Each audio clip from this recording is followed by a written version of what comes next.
What's going on, guys? Today I want to talk to you about the idea of, yes, you may be dressing well or you may be dressing up, but is it actually improving your life or is it becoming a liability?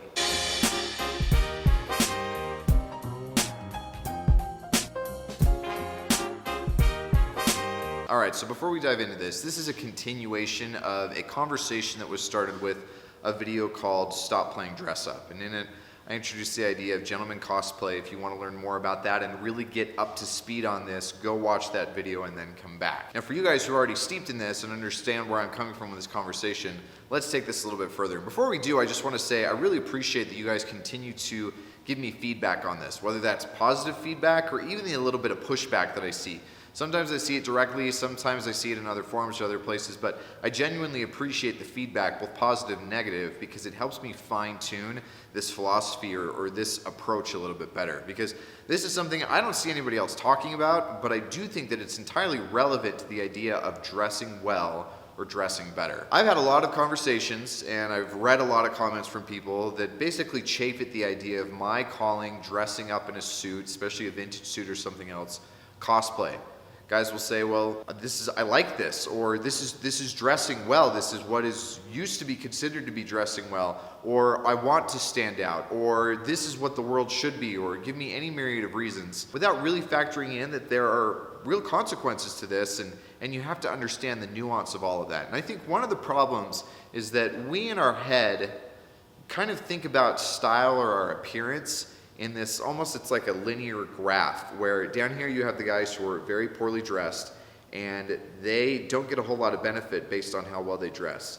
And as you dress better and better and better, you get increasingly more and more benefit. Now, first of all, that's a problem because, as we've talked about in other videos, it starts to taper off. So even if it were a linear progression, it wouldn't go like this. It certainly wouldn't go up. It would more start to bell out like this, where the benefits start to taper off more and more as you get better and better dressed. But the big problem with that is it doesn't take into account how you're being well dressed actually factors in with how you're perceived by other people.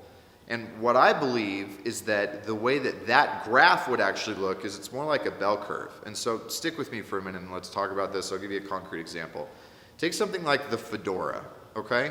You go back 60, 70, 100 years ago and the fedora was right there in the middle of the bell curve. Every single man owned one, at least every single man in Western civilization owned one. He wore one, he knew when it was appropriate to do so and when it wasn't.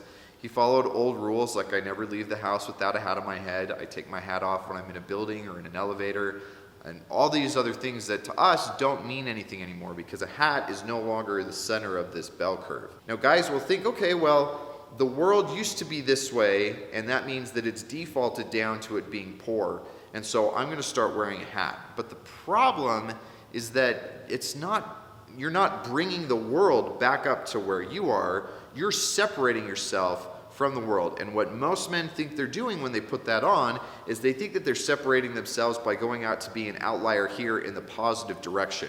You can look at guys who do this incredibly well, and I don't think objectively there is anything right or wrong about wearing a fedora or any other type of hat, because you can see evidence of men who do this and they wear it incredibly stylishly and incredibly well. Whether that's celebrities or style icons or even just guys who have upped their game a little bit and they've got a high enough status, either relatively within kind of Western civilization as a whole or high enough status within their own tribe that they become an outlier over here on this side. Now, the thing about outliers is that there are fewer of them, and it makes it so the things that they do that make them outliers become very stark in their contrast compared to what the mean or the average guy is doing.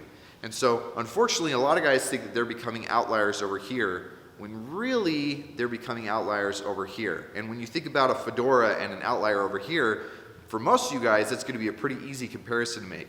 You think of the guys who are like neckbeards, or they spend way too much time on our atheism, or they are wannabe pickup artists, or whatever kind of negative association you can have with the guys who put on fedoras, thinking it's going to make them an outlier here, or thinking that they're going to bring the world back to the bell curve being one where you wear hats, but ultimately they make themselves down here, and they are outliers in the negative as opposed to being outliers in the positive. And the reason for that is not the hat.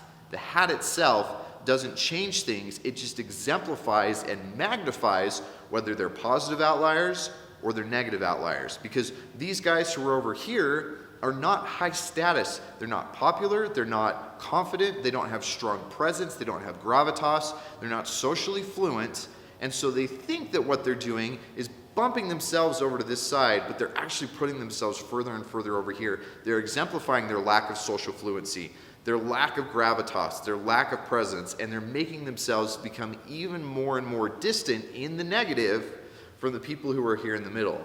Whereas the guys who are already popular, we talked about this in a video where we were talking about Conor McGregor and whether or not he was cool because of his style or his style was cool because of him, those two start to build on each other. It becomes this kind of synergistic component where you get men who are already outliers over here in other components of their lives, and then by wearing things that make them outliers, they continue to become stronger and stronger and stronger as an outlier.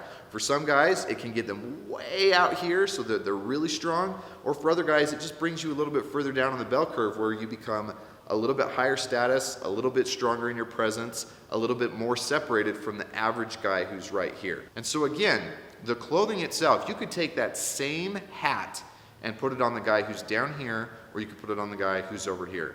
The same hat. And it's not going to bring either one of them up here because the hat itself doesn't exist like this anymore. The hat has moved away from this being the median. The average man doesn't wear a hat anymore. And so the hat starts to pull guys who are from here. Maybe you're only like right here or right here. And it starts to lean a little bit this way, but the hat's going to pull you really far this way, or it's going to start to pull you a little bit this way. Now, one thing that makes that even more difficult is my assumption is that it becomes a lot easier for the guy who's right here. When he dresses distinctly, I think it's a lot easier to fall this way, to fall towards the negative, than it is to fall towards the positive as far as whether you're standing out in a positive or negative way. I'm not sure why that is, especially because dressing differently can be indicative of good things like you're willing to take social risk, or that you're willing to think for yourself, or other kind of positive traits that fall back to good, strong attributes of masculinity. So I'll actually be really curious to hear what you guys have to say on that. But I do think it's easier to go towards the negative than it is to go towards the positive. And so going back to this whole idea of cosplay, or going back to this whole idea of, well, I want to stand out, or I want to make the world a better place, or I want to raise the standards of what men should be dressing like, or yada, yada, yada, yada, yada.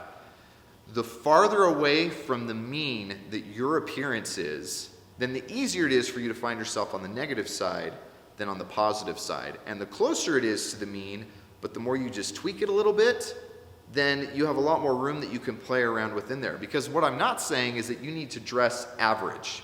I'm not saying that at all. In fact, I tell you guys to dress aspirationally, to dress well, to bring up your standards, to bring up the expectations of what it is that other people expect from you, what you communicate that you expect from yourself, and legitimately what you expect from yourself. And so I tell you to dress aspirationally. I tell you to start leaning the dial more towards this side of the well-dressed and moving away from the bell curve of average. There will be fewer men in here, and so you can stand out better. But the way to do that is not by getting crazy with your clothing. Only guys who are already way down here in their status or their coolness or anything else can get away with way cool clothing. Because if you're right here, it probably brings you all the way back over here. Now, I will admit that this is a very kind of half-baked and not totally fleshed out concept. And so I'm not giving this to you guys as a fully definitive, this is the way it is. I'm presenting this to you guys, and just like we've done before, I really want to hear what you have to say so that we can fine-tune this even further and get a better idea of what is the difference between dressing to fit in, dressing to stand out, dressing to maybe separate yourself up, but not necessarily totally separate yourself on the outside, trying to figure out what this is so that we can all better understand it and we can all improve the way that we dress and how it benefits your lives. So, if you have any thoughts on this, leave me a comment down below. As always, guys, leave me a thumbs up. Helps grow the channel, helps get more like-minded, well-thought men in here so I can get you guys thinking about this and helping me figure out these ideas and helping other men dress better. So leave me a thumbs up, and I will catch you on the next one.